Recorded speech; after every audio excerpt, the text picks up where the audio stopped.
sebenarnya nama belakang Habibie itu dari berbagai faktor, Anda melihatnya sebagai privilege atau justru liability? Dua-duanya. Antara beban dengan privilege dua-duanya? Iya. Oh, iya.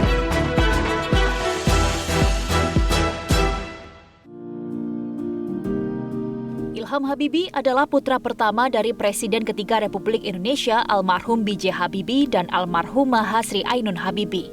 Ilham lahir di Aachen, Jerman Barat pada 16 Mei 1963. Selayaknya sang ayah, ia juga merupakan pakar penerbangan lulusan Jerman.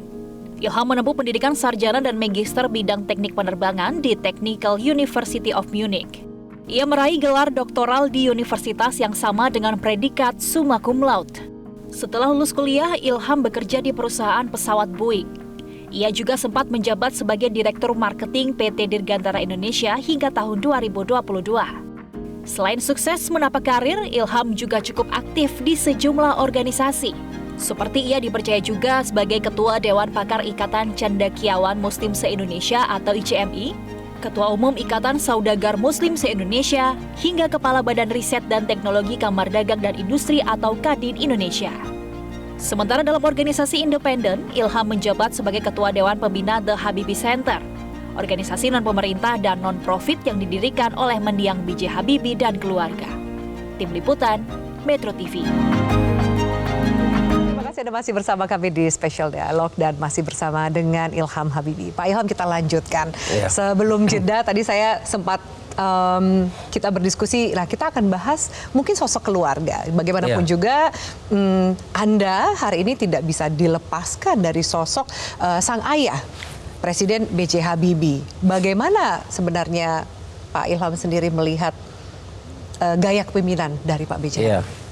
Saya lihat itu Bapak itu seorang pimpinan yang bukan pimpinan otoriter seperti kita kenal dari misalnya otoriter dari negara-negara lain gitu ya. Tapi beliau itu adalah orang yang punya wibawa, punya berdasarkan pengetahuan dan pengalaman dan inteleknya tinggi sekali.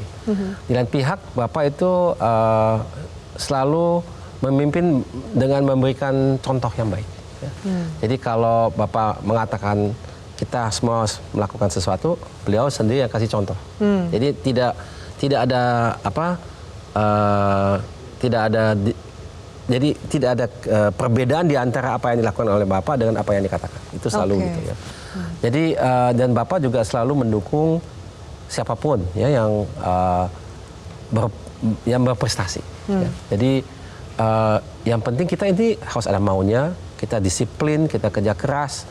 Dan kalau kita ingat waktu Bapak masih hidup, Bapak selalu katakan semua anak-anak Indonesia itu anak-anaknya Bapak. Ya. Tapi anak biologis cuma saya, tapi kalau yang mengikuti contohnya Bapak itu anak ideologis. Tapi itu diperlakukan sebagai anak. Gitu. Jadi itu ya saya kira prinsip yang Bapak pegang dengan teguh itu adalah prinsip meritokrasi. Kita ini memang harus bekerja keras semuanya. Dan tidak dibedakan kita asalnya dari mana gitu ya.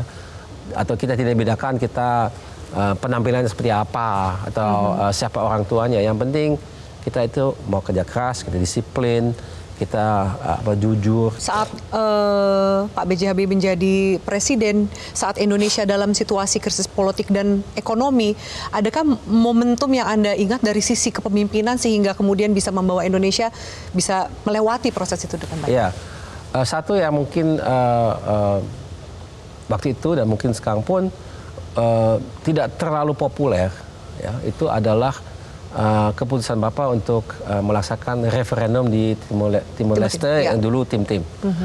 Memang banyak, saya bisa mengerti bahwasannya banyak warga kita dia melihat itu dulu pernah bagian dari kita. Ya. Kenapa kita harus melepaskannya? Kita udah memberi darah untuk itu. Ya, NKRI gitu. NKRI. Di lain pihak Bapak mengatakan itu tepat menurut saya ya. Itu bukan bagian dari definisi Indonesia dari awalnya Indonesia. Indonesia itu dalam perbatasan Hindia Belanda. Itu yang diaku oleh PBB. Jadi kalau kita tidak melakukan referendum itu, untuk selamanya kita menjadi kayak ya pariah. Kita itu kayak apa ya, punya masalah besar dengan banyak negara di luar negeri. di banyak negara lain.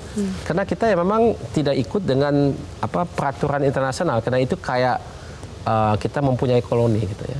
Di lain pihak kita juga sebagai negara yang pernah menjadi koloni negara lain, kita juga sebetulnya menolak kolonialisasi dalam bentuk apapun. Yeah. Jadi kita tidak konsisten dengan kita punya prinsip sendiri. Jadi oleh karena itu Bapak katakan kita harus sekarang memutuskan sekarang kalian mau bergabung.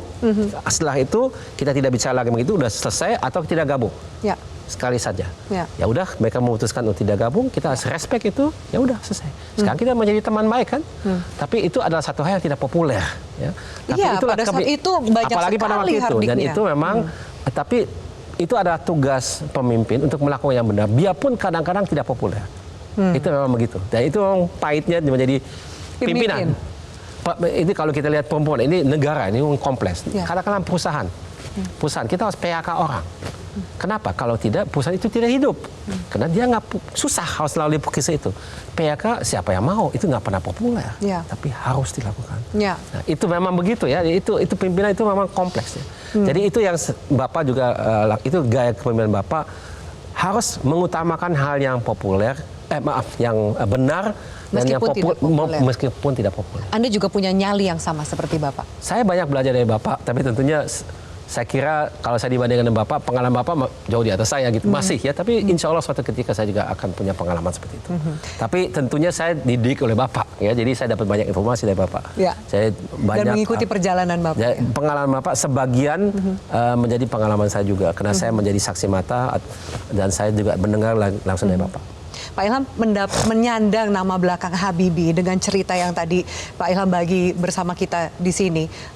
Sebenarnya nama belakang Habibie itu dari berbagai faktor. Anda melihatnya sebagai privilege atau justru liability? Dua-duanya. Antara beban dengan privilege dua-duanya? Iya. Karena begini, kalau privilege benar, kita ini diberi kemudahan. Misalnya untuk... Anda merasakan itu toh? Ya, untuk bertemu dengan orang. Untuk diberikan peluang. Untuk kita mendapatkan satu kesepakatan. Oke, ada kemudahan. Di lain pihak, ada ekspektasi. Wah, ini anaknya Habibie, mestinya ini kan ini itu gitu. Belum tentu dipenuhi, itu menjadi beban kan. Jadi ini seimbang ya. Jadi kita dapat kemudahan dengan adanya ekspektasi yang berlebihan kadang-kadang. Ya. Padahal kita dengan ini orang biasa. Besar itu ya. Ya itu kadang-kadang ya. Misalnya ada kegagalan dalam satu hal kan belum tentu itu kena kita. Ya. Mungkin ada suatu faktor eksternal gitu ya. Nah itu, tapi ekspektasinya ini kena Habibie, mestinya begini gitu ya. Nah itu saya kira ekspektasi itu menjadi beban. Kalau sekarang juga lagi trending bahas soal dinasti politik. Nah, apa tanggapan Bapak soal dinasti politik? Bisa jadi, apakah menurut Anda ini juga Anda khawatir nggak tudingan ini akan juga diarahkan ke Anda ketika sudah masuk? Nah perbedaannya dengan jadi gini, dinasti dalam kalau secara klasis ya, kalau kita katakan kita menerapkan istilah dinasti pada misalnya kerajaan, itu biasanya dinasti itu turun menurun. Bapaknya kasih kepada anaknya, kasih kepada cucu dan sebagainya. Ya. Jadi kena darah, gitu ya, keluarga. Itu dinasti. Kalau itu diterjemahkan di politik, mungkin agak berbeda ya, karena ini bisa berdasarkan darah atau tidak. Kalau kita lihat, memang ada kemungkinan berdasarkan darah, jadi dari bapaknya kasih ke anaknya dan sebagainya.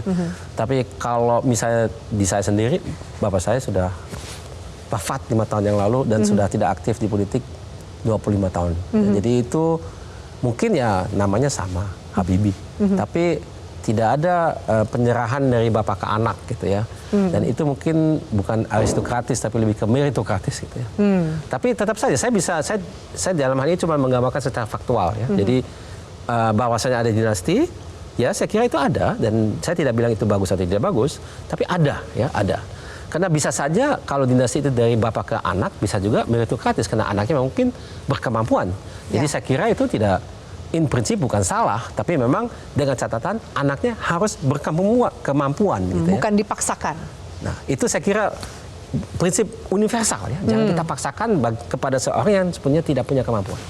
Jadi kalau kemudian sudah masuk ke dalam politik, ada kampanye negatif dan tudingan dinasti politik ini akan diarahkan ke Anda, bagaimana? Nah, itu kan jawabannya udah jelas ya. Yang Anda tadi jelaskan bahwa itu lebih ke meritokrasi.